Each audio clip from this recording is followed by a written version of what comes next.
So first of all, I just want to thank you all for taking the time, making the effort to be here. It really means a lot to our whole family that you're here. Of course, you all know them as Bud and Bobby, but I know them as Mom and Dad. So I have a little bit different relationship. But what I wanted to do is just kind of jog your memories a little bit, and many of you might remember 1964. But some of us don't. So I thought I'd give a little recap of what was actually happening back then, 50 years ago. If you were working back then, you could expect to earn an average salary of about $6,000. Gallon of gas, 25 cents. This might be painful, I'm sorry. Postage stamp was 5 cents. Payphone. Some of you don't know what those are, but that was 10 cents. The Beatles hit the scene at Sullivan Show 50 years ago. Popular TV shows, The Addams Family, Flipper, Gomer Pyle, Gilligan's Island. The top music acts, the Beatles, of course. The Supremes, the Beach Boys. If you wanted to go to the movies, you might go see Mary Poppins, Goldfinger, My Fair Lady. Cost you about 75 cents. On Broadway, Hello Dolly, Funny Girl, Fiddler on the Roof. 60% of you smoked cigarettes back then. Shame on you. Martin Luther King won the Nobel Peace Prize. Unfortunately, we started bombing North Vietnam back in 1964. And of course, the Ford Mustang became the favorite car of our country. But the best thing, of course, that happened in 1964 was that my parents decided to get married.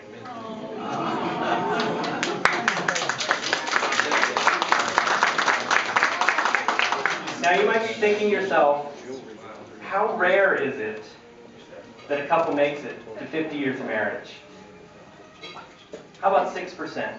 6% of marriages make it this long. You guys are an elite company. So, Mom, Dad, I think you guys really epitomize what true love is. Your commitment to each other and your willingness to serve each other has always been present.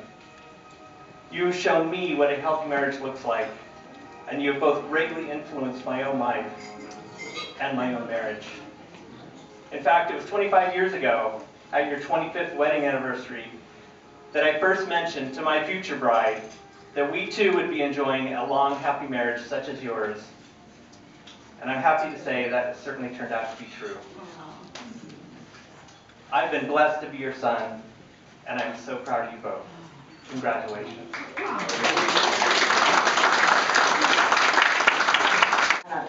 Put together as Brian.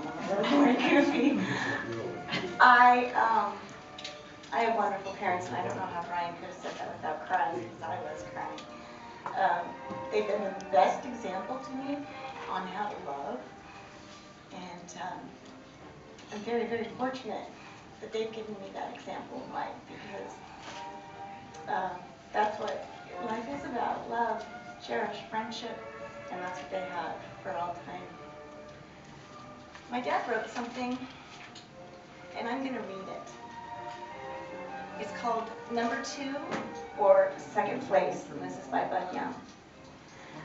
I started out in life as the second born of 4 children. From then on, I was committed to being delegated as number 2. I was never picked first on a school sport team.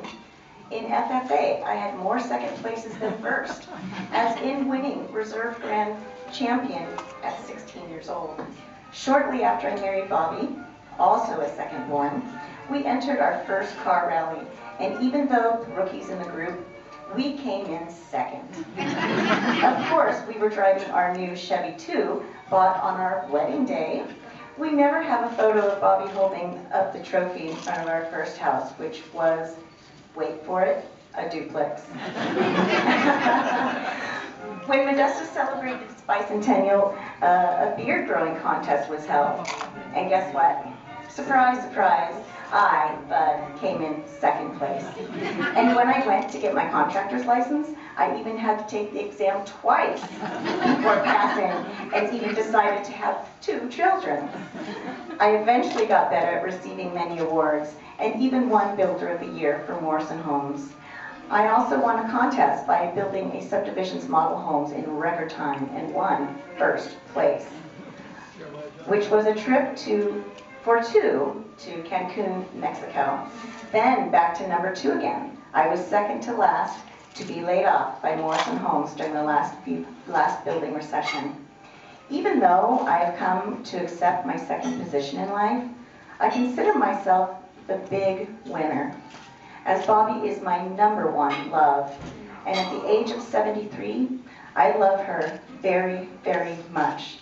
Now we have lived 50 years together, and I am a happy camper and so in love with her.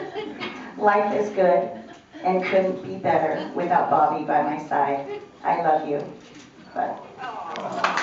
Being here today, this wouldn't be the same without celebrating this big event with our friends and family. And I'm just so grateful that all of you are in our lives. And Bud and I have spent a lot of time the last couple of days reminiscing about the early years and how we started off. And they were mostly good times. We had a few difficult years, but mostly good years. And you know, when you get married, you really don't know what you're getting. And especially back in 1964. And this guy, to his credit, was a big pursuer, and he pursued me hard. And he even followed me to Fresno State. So I thank you for pursuing me, honey. We met at church, which I think is a great place to meet. And I feel very blessed that we are well matched. We have the same value system and the same goals in life, and I think that's contributed largely to our compatibility, and I'm very, very grateful for that. And I hope we have many more years left together. I'm very grateful for my husband, and I love you. Thank you, guys. Get up here after all these years. But I want to complete one thing that Bobby was talking about. She went to Fresno State when I was dating her, and I had it worked out that I could drive down and back cheaper than I could make a phone call. Back then, the long distance phone calls added up, you know, you talk an hour and a half or so, you could spend a lot of money. So I had a Volkswagen, and I could go down and back for like $2.50. That was cheaper than the phone bill, so that worked out pretty good. And there's another story about the cars. The day we got married, which was on a Saturday, we also decided to buy our new car. And after the wedding, we had to wait for it because they were decorating it, and it was a surprise, and didn't want anybody to mess it up, you know. So anyway, we were sitting there waiting and waiting.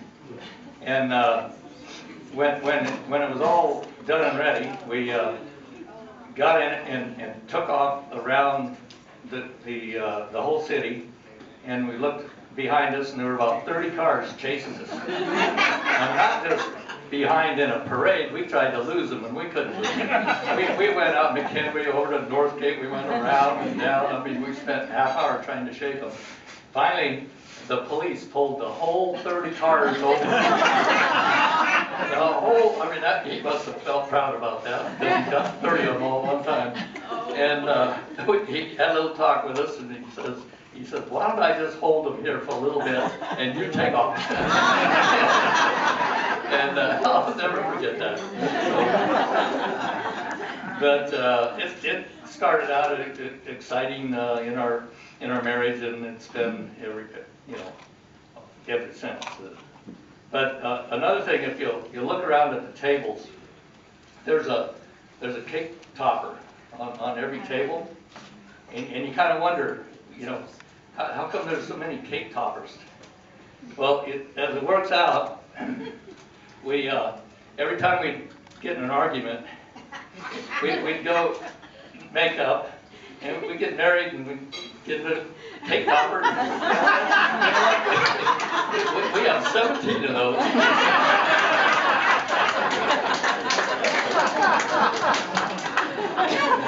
And hope not to buy too many more. But it's been quite a ride for 50 years. And I know now that I made the right decision 50 years ago. And we got a few more to go. So. Anyway, I guess I'll leave it here. And we're going to go back and cut the cake and for the second time in 50 years. And you can stay seated. We've got grandchildren that would be happy to serve you. Oh, yeah.